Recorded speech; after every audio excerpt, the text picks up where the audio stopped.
La vigne est une véritable leçon d'humilité pour l'homme, car il doit se mettre au service de la plante, laisser le sol vivre et l'accompagner pour obtenir le meilleur lien entre le sol, la grappe et jusqu'à la bouteille.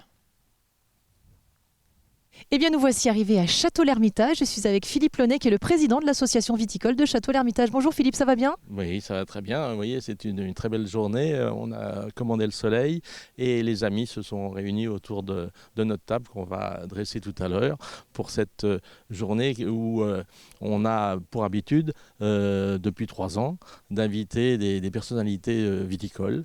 On a eu M. Fresneau, on a eu M. Sébastien Cornille et puis aujourd'hui, on a un œnologue, Franck Boulanger, qui va vous donner un petit peu la manière de déguster un vin et puis d'apprécier et de trouver les qualités ou les défauts, parce qu'on est là aussi pour essayer de s'améliorer avec les conseils de personnes compétentes.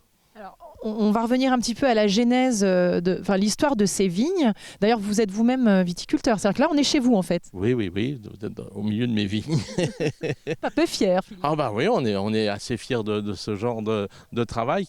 On est des purs amateurs, mais enfin, ça demande beaucoup de travail et puis d'implication. Puis c'est un goût et puis c'est une manière de faire valoir un petit peu justement le patrimoine effectivement du coteau de Château-l'Hermitage, où on avait dans le temps 11 hectares de vignes qui étaient plantées par les moines et exploitées pour la vie sur Château-l'Hermitage. Ce sont des vignes qui, à un moment donné, ont été complètement laissées à l'abandon et que vous avez reprises. Comment ça s'est passé? Oui, c'était des vignes qui étaient relativement à l'abandon. Enfin, il y en avait même qui ont été carrément rasées, hein, puisque actuellement, on doit avoir 3 hectares, un peu plus de 3 hectares de vignes exploitées.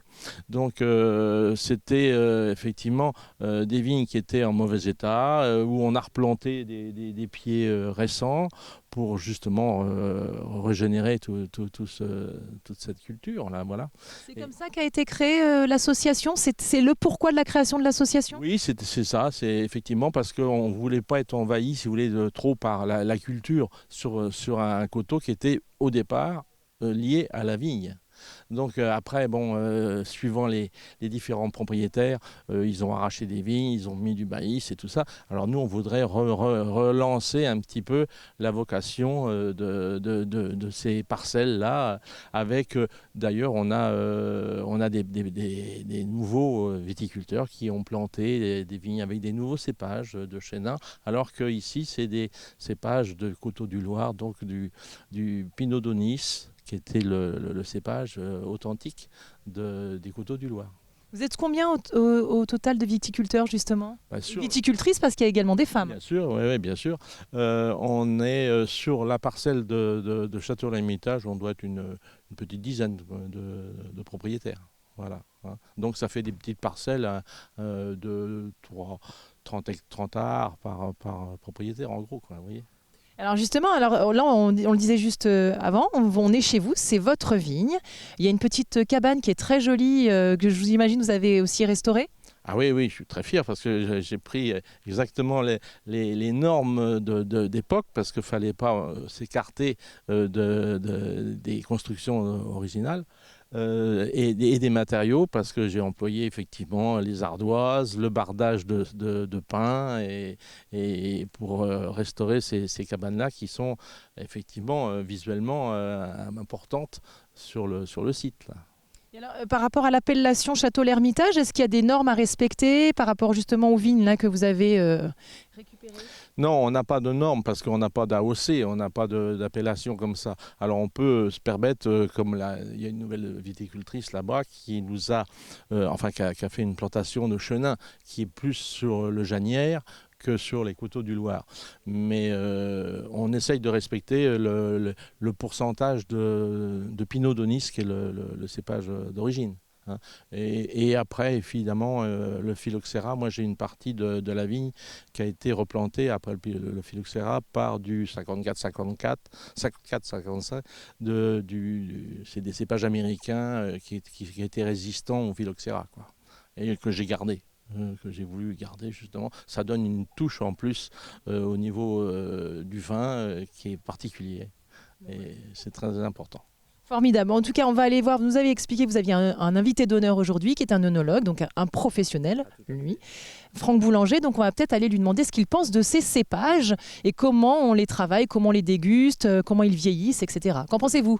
C'est parfait. Bon, allons-y alors, je vous suis. Le but de notre journée.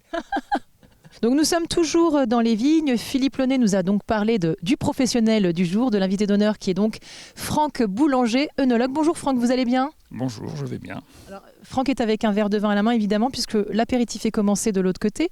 Donc Franck, est-ce que vous pourriez expliquer exactement ce qu'est un œnologue à nos téléspectateurs et téléspectatrices ? Alors, un œnologue, c'est quelqu'un qui a fait au moins 5 études après le bac, 5 années d'études après le bac, dont 2 spécialisées, purement œnologique dans 5 universités, enfin dans l'une des 5 universités qui délivrent le diplôme, qui s'appelle le DNO, Diplôme National d'œnologue.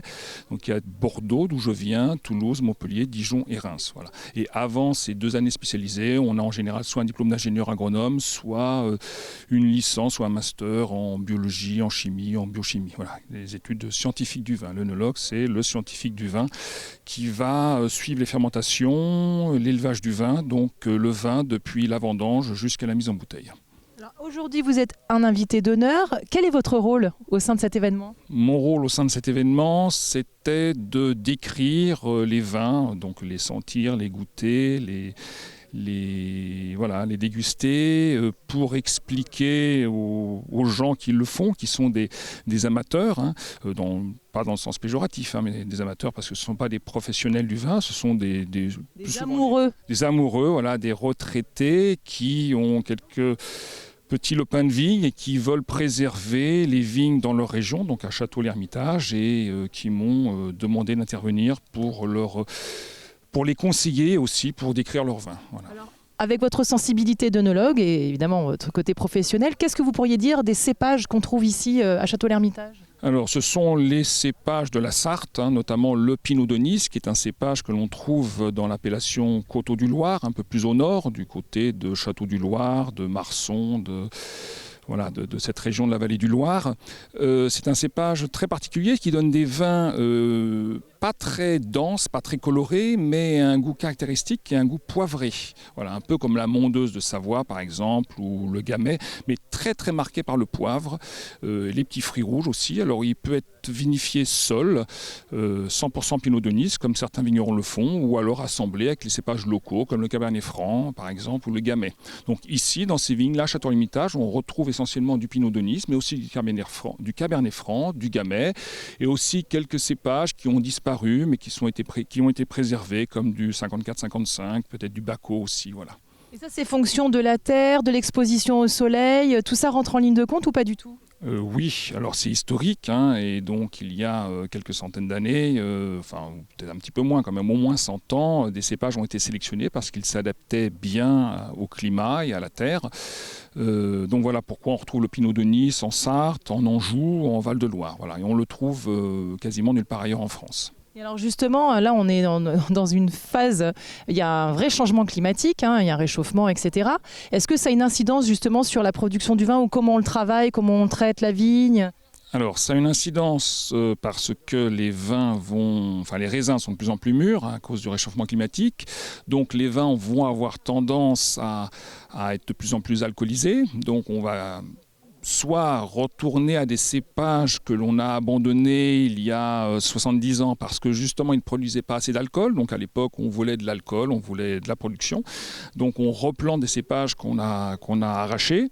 Et c'est aussi dans la façon de le vinifier, dans la façon de le récolter, peut-être un petit peu plus tôt pour pas, quand on arrive à 13, 14, voire 15% d'alcool potentiel, on est obligé de s'arrêter parce qu'après c'est un peu trop alcoolisé. 20 c'est 15% au maximum.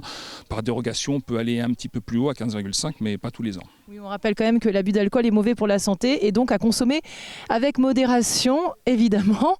Et du coup, ce sont des vins qu'on doit laisser vieillir, c'est des vins qu'on consomme assez rapidement. Alors, le Pinot de Nice, dans l'appellation Coteaux du Loir, ça peut se laisser vieillir. Ici, on fait dans cette association, à Château-l'Hermitage, ils font des rosés qui sont plutôt à consommer dans l'année, dans les 2 ans, dans les 3 ans maximum, en général comme la plupart des rosés. Alors j'ai oublié de parler d'un autre cépage, le chenin, cépage blanc, parce que en fait la majorité des viticulteurs ont des cépages noirs.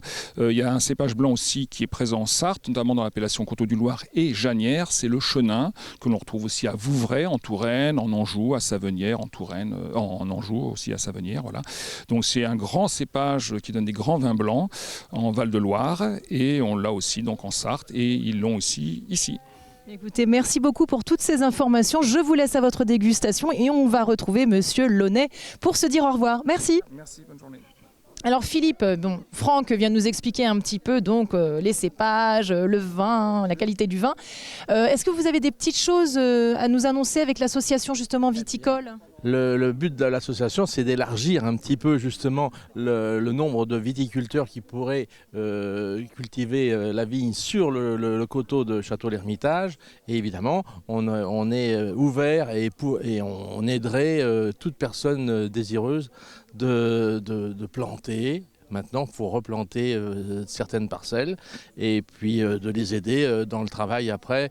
Comme moi, j'ai pu, il y a 10 ans, être aidé par monsieur et madame Petit qui m'avaient appris la taille de la vigne et puis tout le travail de la vigne parce que je ne connaissais rien au début, il y a 10 ans, quoi. Donc ça fait partie de nos grands projets. Donc voilà, donc, où que vous soyez en Sarthe, vous êtes les bienvenus à Château-l'Hermitage si vous êtes des passionnés, des amoureux du vin, comme l'est monsieur Launay. Donc c'est un rendez-vous annuel, si j'ai bien compris. Tout à fait, oui, toujours en fin du mois d'août, avant les vendanges, évidemment, on essaye d'avoir cette réunion qui est conviviale, comme vous avez pu le voir, et puis de mettre en place les projets pour l'année suivante. Alors, si vous avez envie de venir découvrir les beaux cépages qui se trouvent à Château-l'Hermitage, rendez-vous est pris l'année prochaine, fin août. C'est ici que ça se passe et en plus après ça se termine sur un pique-nique. C'est parfaitement convivial. On aime ça, le patrimoine comme ça vivant à la française. C'est vraiment le patrimoine à la française, oui, effectivement, parce que ça se termine autour de la table et autour des verres. Voilà, c'est tout ce qu'on aime. Bon écoutez, nous on était ravis d'être là, mais il faut déjà qu'on vous quitte, figurez-vous. C'est dommage parce qu'autrement on vous aurait invité. Oui, maintenant on part faire un petit commis à Ruaudin, dis donc. Bon courage alors et bon travail. Merci.